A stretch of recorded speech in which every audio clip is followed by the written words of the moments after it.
Magandang umaga, mga igan, 17 taon na ang Pambansang Morning Show, ang unang hirit.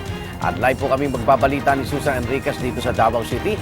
Ang ibang balita ay atid din na ating makasama sa GMA Network Center, sina Rhea Santos, Ivan Marina at Connie Sison.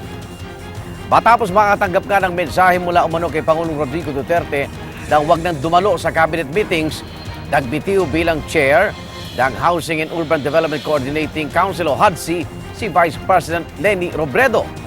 Pero ayon kay House Speaker Pantaleon Alvarez, sinibak sa gabinete ang Vice Presidente. Narito ang unang balita.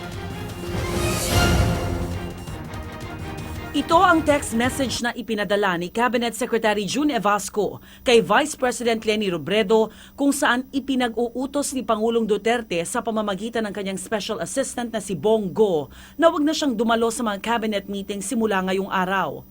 At kahapon nga, inanunsyo ni Robredo ang pagbibitiw niya bilang chairperson ng Housing and Urban Development Coordinating Council o HUDC simula rin ngayong araw.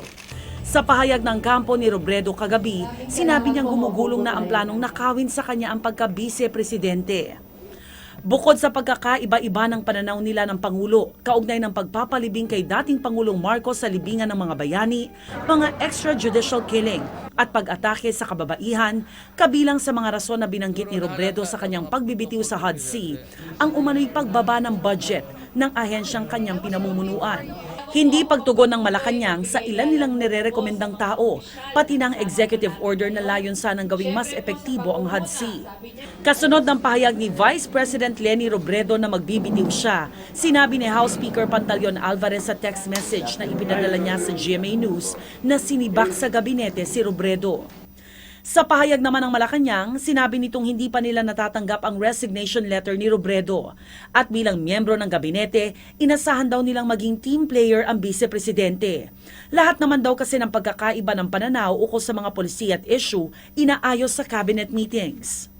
Sa kabila niyan, ilang issue sa pagitan ng presidente at ng kanyang bise na lumabas kamakailan lang ang tila masasabing irreconcilable o hindi na mapagkakasundo pa. Gayunman, umaasa pa rin daw ang Malacanang na itutuloy ni Robredo ang pagseserbisyo sa publiko.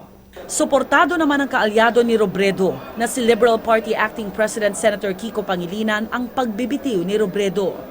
Aniya nagkulang sa pagbibigay ng respeto at pagkilala ang administrasyon sa ikalawang Pangulo.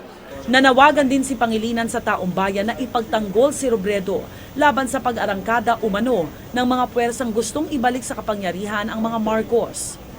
Para naman kay Senator Antonio Trillanes IV, mabuti na lang at napaaga ang resignation ni Robredo, lalo't baka madungisan daw ang pangalan nito sa mga isinusulong ng Administrasyong Duterte na patayan, pagkakahiwa-hiwalay, kasinungalingan at hindi pagpapanagot sa mga nagkasala.